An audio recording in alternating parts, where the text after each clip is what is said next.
Hello there everyone, and welcome to my latest video. Now, I've been promising this video for around about 3 months, and during that time I've been having a look at Philips as an organization and what led to the creation of a hi-fi sub-brand in the late 1970s called Black Tulip.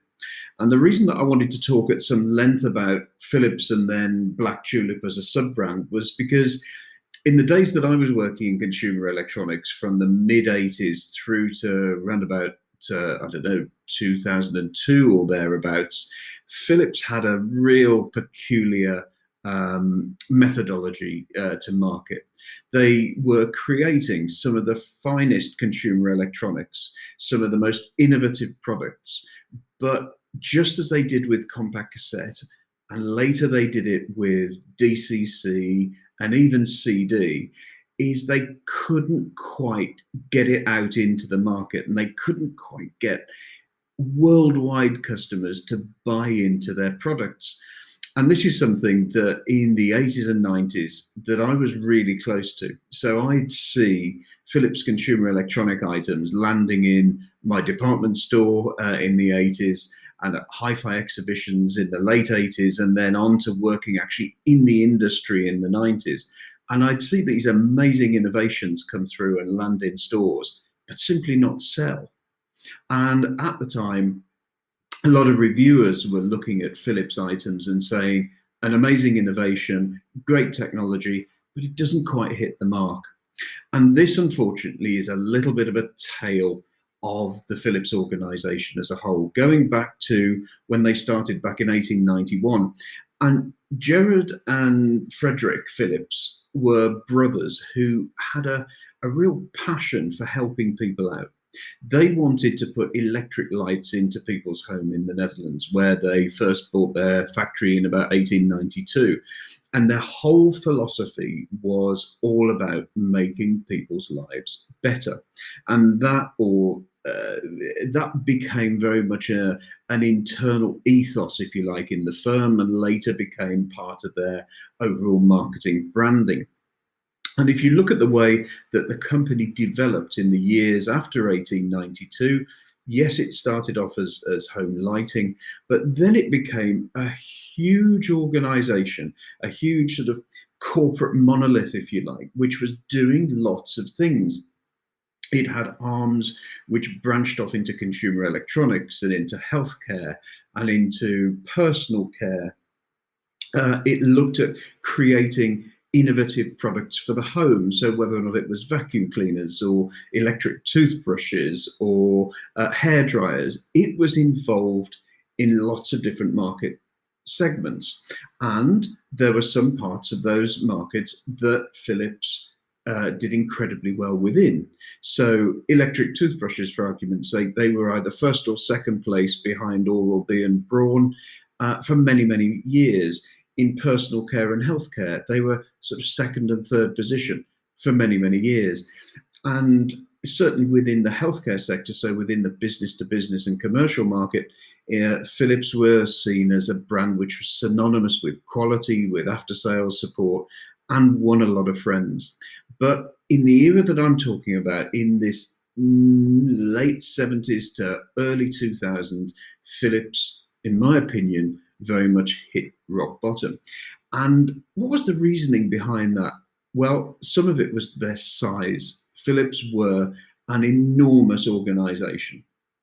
And at the same time is they had individual business areas who were creating markets, sort of, how can I put this? They were developing markets from scratch, and they were developing products within those markets that were highly innovative, which were challenging some of the biggest players in consumer electronics at the time, such as Sony and the Victor Corporation, Matsushita, and Panasonic. So they were challenging those areas, but they were simply unable to get those products successfully into the market.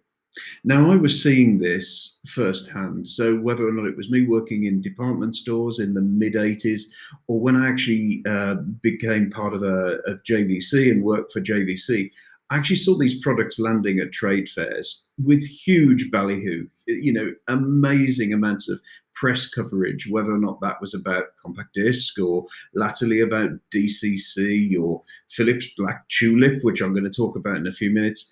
And there was a huge amount of fanfare around these products, and people, across the industry were saying these are products of the future. But actually, what Philips were doing and what Philips have done for a long time is developed incredibly innovative products.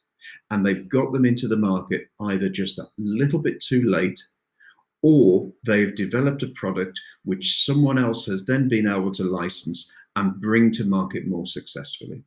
And I can pretty much take that all the way back to Laserdisc in the 1970s, and even compact disc, where Philips and Sony jointly invented the format.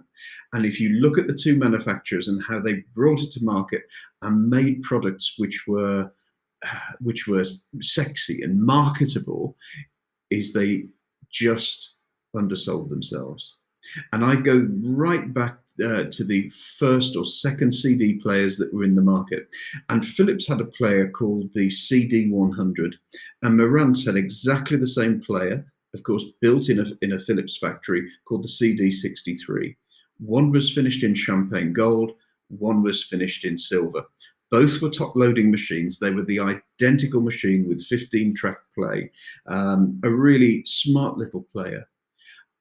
But despite the fact that Philips had invented the product, built it in their own factory, when you look at the overall sales numbers of that one particular player, Marantz outsold Philips by about 2-1. Now, why was that? Was it purely a brand? So the Philips consumer electronic brand wasn't seen as sexy, wasn't seen as the product that people wanted in their living rooms? Or simply was it the fact that Marantz had more kudos at that time, and therefore something which was branded as Marantz was as good as their amplification or other products at that time? Well, who really knows? But one thing that the market tells us, and that certainly I know from experience, is that Philips simply weren't seen as a market leader. And that's why back in 1979, Philips and that whole consumer electronics board, and it was a team of over 2,000 people at the time who were working in consumer electronics all over Europe. They wanted to challenge two things in the market.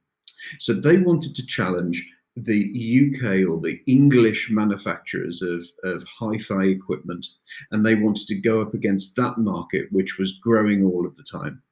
And they also wanted to go after the Japanese market.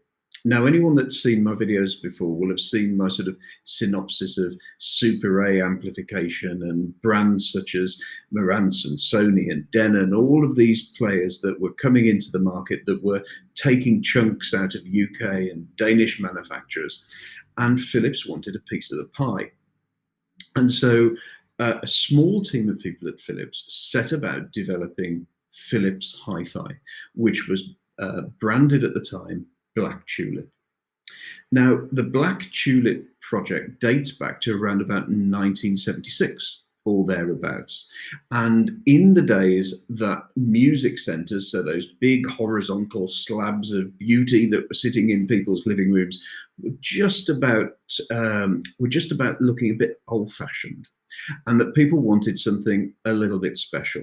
And of course, hi-fi separates that were being sold in many, many thousand units from Japan were also looking incredibly sexy at the time. Lots of fluorescent displays and flashing lights. And people began to see these as a bit of a status symbol. And what Philips did is they saw a bit of a niche in the market, that if they could produce a incredibly good looking hi-fi system, separate system, but with the audiophile quality of high-end Japanese and British hi-fi components, they'd have the winner. They'd have a winner that could really motor the whole of consumer electronics for Philips. And of course, with a bigger eye on the prize, Philips were already developing DAT, DCC. They were also looking at lots of CDI technology, so interactive games. And also in another division, we're actually developing digital television and widescreen high definition television. It's another video and something that I will go into another day. But their whole consumer electronic division was looking towards the future, and Black Tulip was an absolute pivotal part of that. And they invested millions, millions and millions and millions of pounds. And in fact, what they wanted to do is dominate the hi-fi separates market, not just in Europe, in the UK and overseas. So they were looking at a wider market, maybe even targeting the US and Australasian market, which was a huge challenge given the fact that Philips wasn't actually a brand that was allowed to be marketed in the US because of their own Philco brand. So, Black Tulip, what was it? Well, as I say, it was an esoteric set of hi-fi components which were true hi-fi. So they met international hi-fi standards, and each of them was individually engineered. So they were hand finished effectively. And each of the units were either built in Holland or in Belgium, and they were true separates. In other words, there were amplification, you had a preamp and power amp. You had a separate tuner, separate cassette deck, and in fact, the whole range developed over time. In fact, there was even a separate turntable and also an open reel deck, which was produced for Black Tulip. Now, I'm not going to talk about the open reel deck because actually I don't know too much about that. But at the time, a majority of marketing that was done for Black Tulip were these amazing black hi-fi separates built into one of two racks. And each of the Black Tulip range actually had rack mounting lugs on either side of the components. So it gave it all a more sort of professional feel. Now, bear in mind at this time that very masculine, very sort of rugged looking equipment was all over the place. So there was lots of, as I say, flashing lights, and a lot of VU meters had been turned into fluorescent displays overnight. Sony had launched their Profil television, which effectively was a monitor with a separate tuner unit. So things were beginning to look a lot more modern, a lot more 80s out there. And so what Philips were trying to do wasn't a million miles away from where the market was going, apart from the fact it was black. And so it wasn't silver, so it was black. So it didn't necessarily match other components. Now, as a marketeer myself, I understand why they did that, because if the tuner was black and the cassette deck was black and the pre and power amp were black, then would consumers not just buy the whole thing so it matched? Not sure, because actually, go back to what we said, that the Philips brand didn't really have a pedigree. So therefore, people were unlikely to buy, let's say, a cassette deck from Philips when they could buy a Nakamichi, which was likely to be in silver or champagne gold. And people were unlikely to buy the tuner because they might have actually wanted, I don't know, a tuner from another brand. It could have been a Sansui tuner, but they may have liked the Philips amplifier, which was in black. Now, okay, a lot of people were hiding hi-fi components in the day in sort of rosewood mahogany or teak units in their living room. But remember, the Philips Black Tulip brand was all about making hi-fi look sexy, masculine, and therefore they actually wanted this to be on show. So therefore, the whole Black Tulip philosophy was to suggest to consumers that they should buy this whole piece of equipment, and therefore it should then fit into a Philips rack with the rack mounting lugs, and therefore it would be designed as a statement piece. Now, of course, that might have been relevant for consumers that were buying the monolith music center, but it certainly wasn't relevant to the hi-fi separates buyer. So there was the first mistake. There was an assumption that people who were used to buying the one-piece music center would also then buy a complete set of hi-fi components from one manufacturer. It simply didn't work. And so that's where the first mistake was made. Then Philips actually went one step further. So there would be a turntable and there would be speakers also included within this sort of compendium of audio. Well, one thing that most British consumers knew at the time is that you wouldn't necessarily buy a turntable from a brand such as Philips, and you certainly wouldn't buy loudspeakers, professional quality audiophile loudspeakers from a brand such as Philips.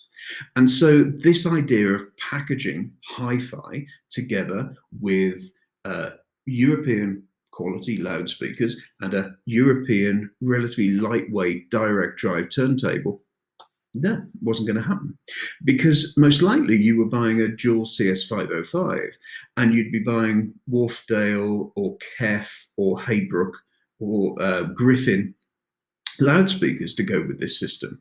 And so many retailers actually were trying to tell Philips at the time of this issue, rather than selling this as a complete package. Why not sell it as individual components? But Philips' marketing department insisted that this thing should be sold together. And it didn't work. And a lot of retailers at the time simply didn't have the money to buy, I don't know, 6 to 10 pieces of each piece of equipment to then be sold as a rack with speakers, with a turntable as one. Because the actual retail price at the time for that complete system would have been around about £2,000. £2,000 in 1979? No, it wasn't going to sell. So not only did the whole system come together, which wasn't going to be popular, the price was incredibly high, and then the whole thing fell apart even further, because the turntables that were released in the UK were in silver, so it didn't match the black, and the speakers themselves were panned in terms of overall quality. And I remember there was one review in particular that spoke about the paper cones on the loudspeakers that were inferior to that were seen on music centres at the time. So effectively what happened is that the design was superb but ill thought through. The overall market was there, but these components were simply too expensive. And then thirdly, they were almost again too late for the market, because already the market was changing, the color was changing, the size of hi-fi, and certain attributes to hi-fi design at the time was already changing. So within Black Tulip, as you'll see in some of the photos, the power amplifier was superb quality, but there were VU meters on the front panel. And by now, the Japanese had started importing items or exporting items into the UK, which had these newfangled fluorescent meters on there, which looked amazing. Marantz were very shortly going to be launching the PM350 amplifier with LEDs on the front panel, not boring old VU meters, which had bulbs in them and didn't last particularly very long. So already these components were looking old-fashioned. In fact, they were so short-lived in part that in 1979, there was an analog tuner launched and a cassette deck with piano keys. And that lasted precisely 9 months in the market, because when it was seen that the overall system concept wasn't selling, in fact, Philips then said, well, we know what the problem is. The analog tuner doesn't now meet the requirements of the UK market. So what did they do? They brought out a new tuner with a big red LED display. Okay. And also, they then looked at the cassette deck and said, piano keys, well, that's really old-fashioned. What we need to do is have a solenoid-controlled, touch-sensitive, auto-reverse deck. Yeah, the new one was absolutely superb, but it was exactly the same cassette deck, but with a solenoid touch control on the front panel. So actually, the market was changing. Philips were already in catch-up, and they already had a shed load of this stock, which had been built in factories in Belgium and Holland, which simply wasn't selling. And I don't know, I've looked at some of the market stats at the time from both the UK and some of the European markets that it was sold into, and the stock simply didn't sell. So, without pausing too much on the reasons for not selling, what did Philips do? Well, there was something called retrospective discounting at the time. And that's where manufacturers of all types sold in lots of equipment to independent dealers and major multiples, such as Woolworths and Argos and Lasky's and companies like that. And they sold them in at full price. And then for every unit sold, the multiples or the independent dealers used to be able to claim back a discount. Now, of course, the advantage to this is that effectively retailers could sell it at whatever price they wanted to, even maintaining the higher price, and then they would cream off some sort of fee or charge from the manufacturers later on. And that's how the market was destined at the time. That's what used to happen all the time. And before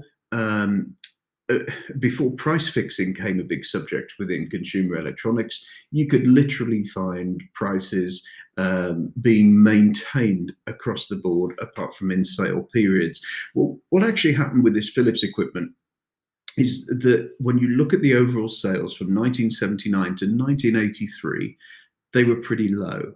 And then suddenly, towards the end of 1983, the stock was then recentered. In other words, some stock was sent back.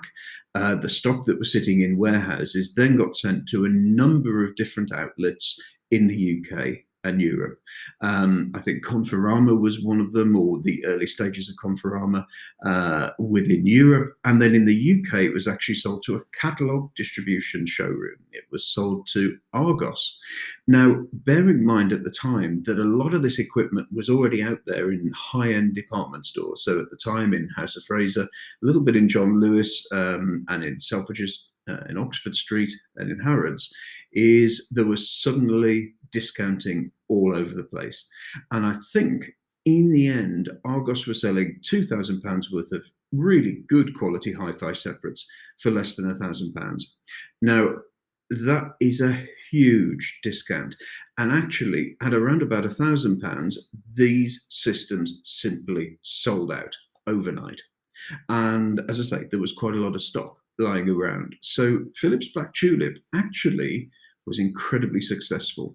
But one thing I do know is that the profit on those items for Philips was negligible, if existent at all.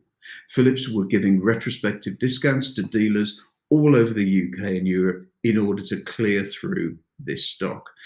And surprisingly, there's very little Black Tulip equipment now available.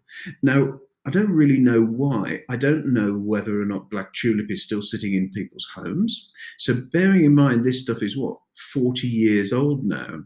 And so I can't believe that much of this is still out there. But now and again on eBay and various other sales platforms, you'll suddenly see a Philips Black Tulip deck emerge. And fortunately, in December of last year, I had a call from someone that had some almost brand new in-box Philips Black Tulip equipment. And it was from the first release. So it was from 1979. And it had been studiously stored in a loft, in a dry loft, thankfully, for, I don't know, the best part of 25 years. So this system had been used regularly up until that point. It was then boxed up, maybe, for a future house move or something similar, and then simply not touched again. And just before Christmas of last year, I got it set up, and sonically, tonally, it is some of the finest quality hi-fi I think I've ever heard. It's the power amplifier is rated at 4 ohms, and it's got some real European peculiarities. So it uses DIN speaker sockets on the back. So speaker sockets, rather than having banana plugs or bare wire connectors, you have to use DIN speaker sockets, which was more akin to the music center concept. So again, Philips R&D department were using 70s type technology on something which was meant to be seen as esoteric. And if you look at what hi-fi articles from around about the late 1970s and early 80s, all it spoke about was using really good quality British loudspeakers with 79 strand speaker cable carefully wound onto the terminals of amplifiers. So why would you, if you'd done your research as a brand, be launching hi-fi, audiophile hi-fi technology within speaker sockets? But nevertheless, if you get around that particular trouble, this equipment sounds superb, even though it's 40 plus years old now. Apart from a couple of blown bulbs, so one of the VU meters on the power amp, for argument's sake, this equipment is truly superb and does look really sexy. It does absolutely tick that box. And I'm still incredibly surprised why somebody out there didn't say, actually, this equipment is really good. Let's sell it separately, or let's not package it with these atrocious loudspeakers or mismatching turntable. So what I'm going to do is I wanted to give you a bit of an insight to Black Tulip, because you probably heard me waffle on about it quite a lot. And what I'm going to do is, over the next few weeks, I'm going to do a review of the overall equipment itself. So I'm going to do an unboxing video for Black Tulip. Now, I've tried this with several different loudspeakers that I've got. I've used Bluetooth, so digital input sources, or really good quality input sources. And this amplifier really packs a punch. The cassette deck's quite good. It needs a little bit of adjustment. And as I say, we need to change that bulb in the VU meter, which Steve Hill, who's our engineer, is going to be taking a look at later this month. But it's a really interesting piece of hi-fi history that unfortunately didn't work out for Philips, despite clearly how much R&D and manufacturing effort was put into it. And my recommendation is that if you can find some pieces which have been well looked after and that are still working, is certainly, in terms of the preamp power amplifier, they are really good quality components to have as part of a hi-fi system today. And interestingly, the power amp technology was sold to Nakamichi at the time. So it was licensed, as I say, to Nakamichi at the time. And in the US, Nakamichi created a set of what we'd probably call MIDI hi-fi components, which again were unique, hand-built, and very, very, very sought after, smaller sized hi-fi components, which used this Philips technology within. Now, I've not managed to find any sales numbers on that Nakamichi hi-fi equipment, and I only know of it because, again, some of it passed through my hands about 30 odd years ago. But it used this technology. So I just wonder if and how much of this Philips Black Tulip technology is actually out there, but simply not badged as Philips. And haven't we all seen that before? So with that, I'm going to love you and leave you. And very soon you'll see a review of the Black Tulip hi-fi system. But I hope this has been some useful background. And if you've got any questions about Philips HiFi, Philips Consumer Electronics, or indeed Black Tulip, you only have to shout. So really good to see you all and catch up with you very soon. Bye for now.